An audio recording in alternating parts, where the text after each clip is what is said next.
इसलिए भगवान अजित आत्मा कहलाए।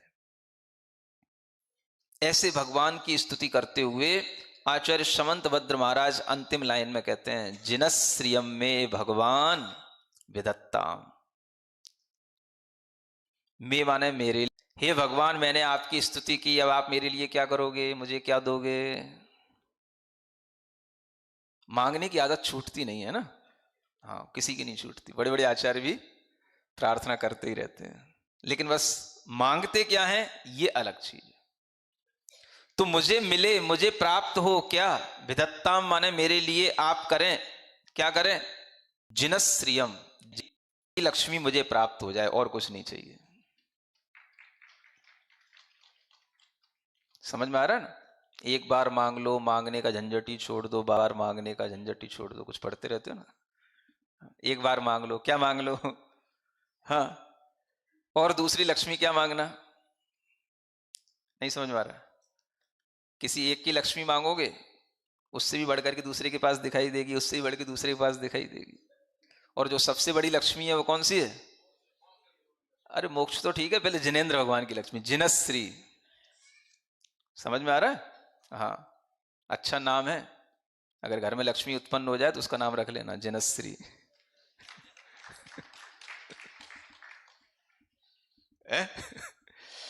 समझ में आ रहा है। तो भगवान को याद करने के लिए भी तो अपने पास में कुछ साधन रखो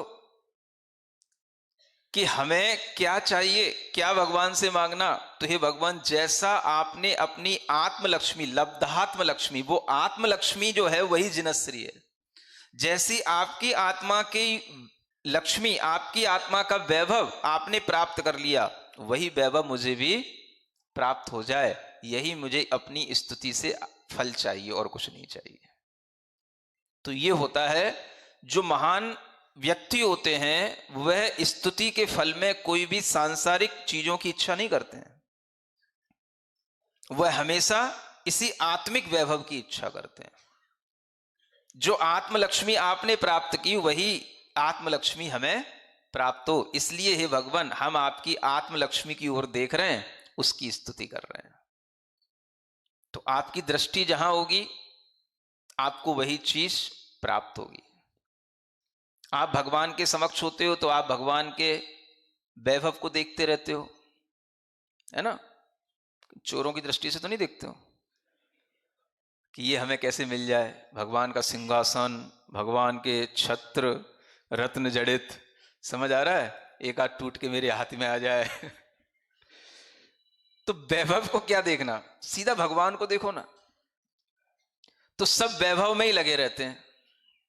कई लोगों ने तो मानसिकता भी बना ली है, अगर भगवान के ऊपर वैभव लगाएंगे तो हमें भी वैभव की प्राप्ति होगी, इसलिए बड़े बड़े छत्र लगाना, बड़े बड़े चमर ढोरना, हाँ, ताकि हमारे ऊपर भी चमर ढोरे जाएं।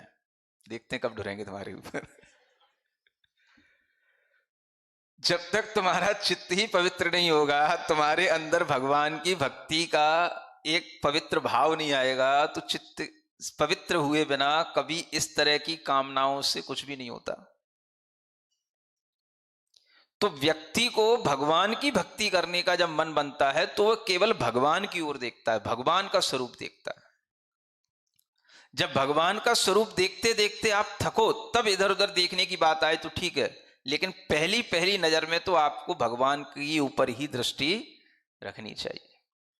तो भगवान की आत्मलक्ष्मी को देखो, जैसा उन्होंने आत्म वैभव प्राप्त किया वह हमको भी प्राप्त हो, इस तरह की भावना वह जीव करता है जो निकट भव्य होता है, और इसी तरह की भावना से उसे सारे दुख जीतने में आ जाते हैं। और कोई चीजें क्या दुख देंगी, जिसकी दृष्टि भगवान जिनेंद्र देव के ऊपर है, भगवान जिनेंद्र देव पर जिसका विश्वास है। तो इस तरह का विचार आपके अंदर हमेशा ये संसार के जो तुच्छ जो सुख दुख हैं इनसे ऊपर उठाने वाला होता है। इसलिए भगवान की भक्ति अच्छे मन से किया करो।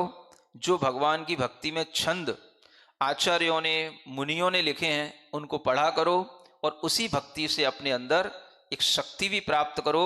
यही आप इस तरह की सीख अपने अंदर बना के रखो तो आपके लिए बहुत अच्छा ज्ञान भी बढ़ेगा, और भगवान की भक्ति में बहुत अच्छी देर तक मन भी लगेगा।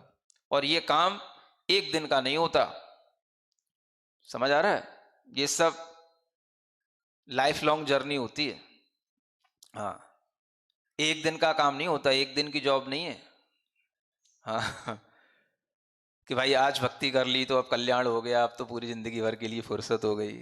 हाँ, एक दिन वर्धमान स्तोत्र का पाठ कर लिया तो बड़े प्रसन्न हो गए, आगे नहीं करना है? कब करोगे? महाराज जब आप रहोगे तभी करेंगे। तो भाई मेरे ही सामने करोगे क्या, मेरे बिना नहीं करोगे? तो भक्ति में कोई कंडीशन नहीं होती है।